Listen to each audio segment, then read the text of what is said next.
Yeah. How's it going, bro? I'm just kidding. That's not my intro. Hi.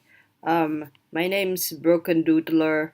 That's not my real name, obviously. If you really think that's my real name, then shame on you. Okay, let's get started. So the last time I taught you, I can't English today. What the hell? Bodoh sia. Okay, never mind. The last time I taught you how to make a chibi trash. I'm going to puberty. So today I'm going to teach you how to color. Yeah. Okay, let's get started. First, you have your uh, line work, and then you make another layer below it and call it color because we color. And yes, that is how we spell color. Anyway, next thing you want to do is you select using the fast selection tool, which is over here. Sorry. I sometimes have this accent. It comes up naturally. I'm not forcing it at all. Like, what the hell are you doing?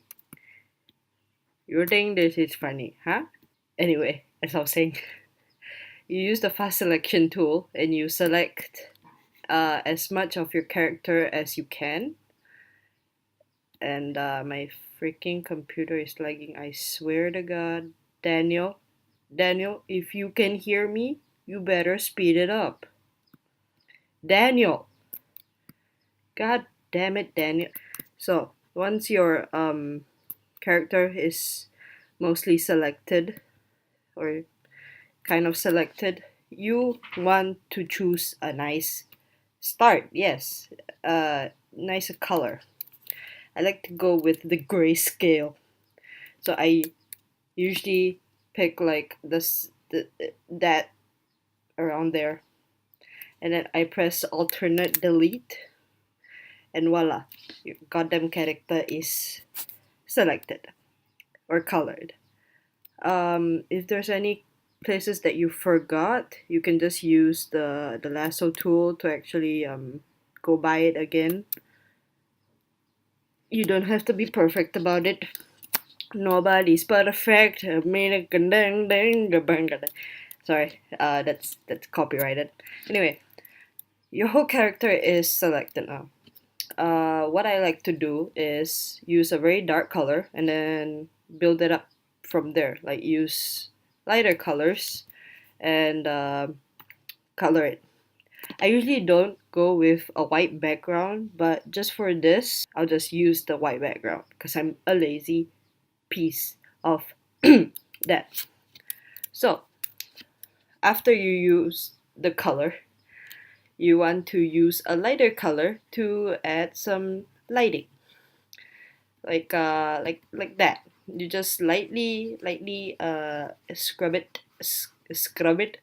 Yeah, you scrub it and then you put some light on the forehead because the light goes on the forehead. Sometimes you want to color your eye as well because why not, right? Right.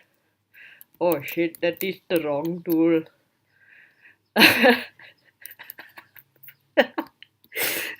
Anyway, um yeah, so after that you can just use the background color sometimes and just go over it.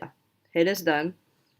You can use the background color again to shine some light on the arms a bit here and there. Yes, very good, very good.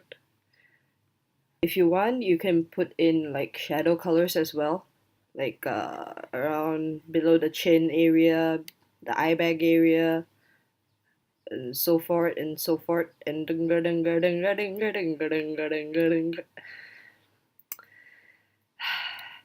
usually below the neck area is as well is where the shadow will appear.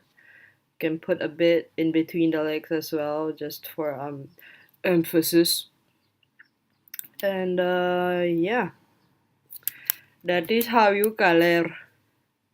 Very good, very good. Anyway, if you like this video, please give it a thumbs up. And subscribe for more awesome tutorials.